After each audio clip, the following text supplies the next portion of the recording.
వాళ్ళు కూడా ఉన్నారమ్మా, మా దాన్ని ఉన్నారు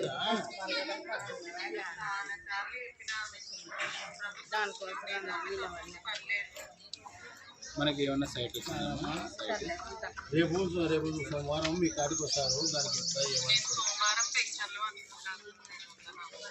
మేము కూడా వస్తానమ్మా, దానిలో పంచి చెప్తాను.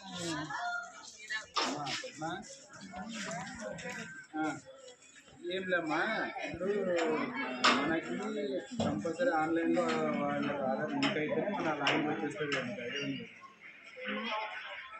ఇప్పుడు మనకి ఒకవేళ ప్రణీతకి గ్రీవెన్స్ మాటలు వచ్చినాము, గ్రీవెన్స్ మాటలు ఏదైనా వస్తే మనం చేయడానికి వస్తుందమ్మా. గ్రీవెన్స్ మాటలు రాలేదు. ఇంకోటి గ్రీవెన్స్ మాటలు రావాలంటే కూడా మీరు ఆల్రెడీ సివిల్ పొలం అని చెప్పి గవర్నమెంట్ పొలంలో పరిగణిస్తున్నారు.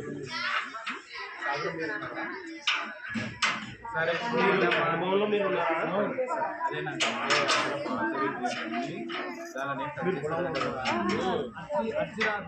ఈ సర్వే జరుగుతుంది, ఈ సర్వే జరుగుతుంది. ఒకసారి పని చేయమ్మా, మీరు ఫ్రెండ్స్ ఏదైనా గ్రీవెన్స్ మాట్లాడుతున్నప్పుడు మీరు ఇద్దరు కలిసి ఒకసారి ఆమె మొన్న ఏం చేసినాము, లాస్ట్ ఇయర్ మాకు అట్లా ఉండింది, ఆప్షన్ ఉండింది. పోయిన సంవత్సరం పోయిన సంవత్సరం ఇప్పుడు మనకి ఈ సంవత్సరం ఓపెన్ చేస్తా అన్నారు. గవర్నమెంట్ దృష్టిలో తీసుకుపోయినాం. ఏమని డీ పట్టాలు కావచ్చు, తర్వాత గవర్నమెంట్ ల్యాండ్ కావచ్చు, దేవాదాయ భూములు సాగు చేస్తుంటారు కొంతమంది రైతులు, అంటే టెంపుల్ ల్యాండ్స్, తర్వాత వక్బోర్డ్ ల్యాండ్ కూడా సాగు చేస్తుంటారు, అంటే మసీదీనామని అలాంటివి. వాళ్ళందరికీ డబ్బులు పల్లె ఈసారి ఇవ్వలేదు. మాకేమన్నా ఆప్షన్ ఇచ్చినారనుకోండి, మీరు మాతో అమ్మాయితో కలిసినా పర్వాలేదు, లేదా వాటర్ ప్లాంట్ పక్కన మన ఆఫీస్కి వచ్చినా మీకు చెప్తాం. ఆఫీస్ పంచాయతీ ఆఫీస్ వెనకనే ఉంటుంది, వచ్చినా చెప్తాం. లేదా మీరు ఎవరిని ఇక్కడ ఉన్నటువంటి పెద్దల్ని ఎవరిని కలిసినా కూడా మీకు సలహా చేస్తారు. కొత్త పింఛన్లో ఫిబ్రవరిలో వస్తుందమ్మా. రాపించిన వాడ పోయి సచివాలయాలు వాళ్ళు కూడా ఓపెన్ అయితే చేస్తారమ్మా.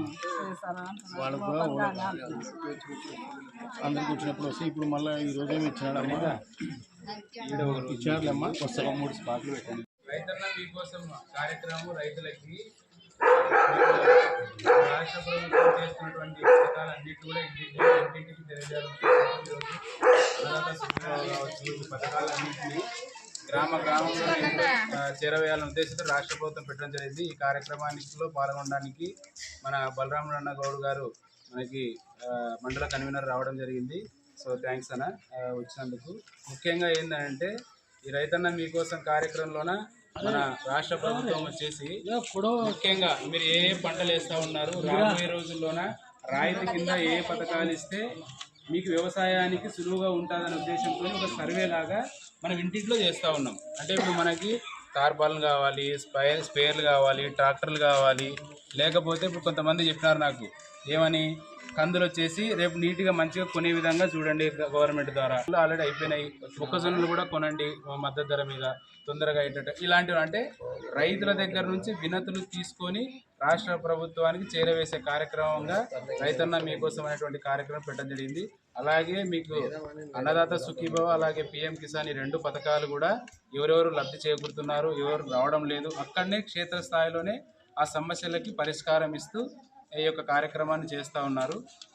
సో ఎవరికైనా ఏ చిన్న సమస్య ఉన్నా మా దృష్టికి తీసుకురండి, తప్పనిసరిగా అక్కడనే మీకు ఫీల్డ్లోనే పరిష్కారం ఇవ్వడం జరుగుతుంది. సో మీకు ఆల్రెడీ మన రాష్ట్ర ప్రభుత్వం ఆల్రెడీ మీకు ఒక పత్రం ద్వారా ఇవ్వడం జరిగింది. రాష్ట్ర ప్రభుత్వం 90% సబ్సిడీ కింద ఈ యొక్క డ్రిప్ స్ప్రింక్లర్లను ఆల్రెడీ ఇస్తూ ఉన్నారు. తర్వాత ఎవరైతే ఉద్యానవన రైతులు పండ్ల చెట్ల మొక్కలు వేసుకునే వాళ్ళకు కూడా రాయితీ కింద ఇస్తూ ఉన్నారు. అట్లాగే ప్రకృతి వ్యవసాయాన్ని కూడా మన రాష్ట్ర ప్రభుత్వం ప్రోత్సహిస్తూ ఉంది.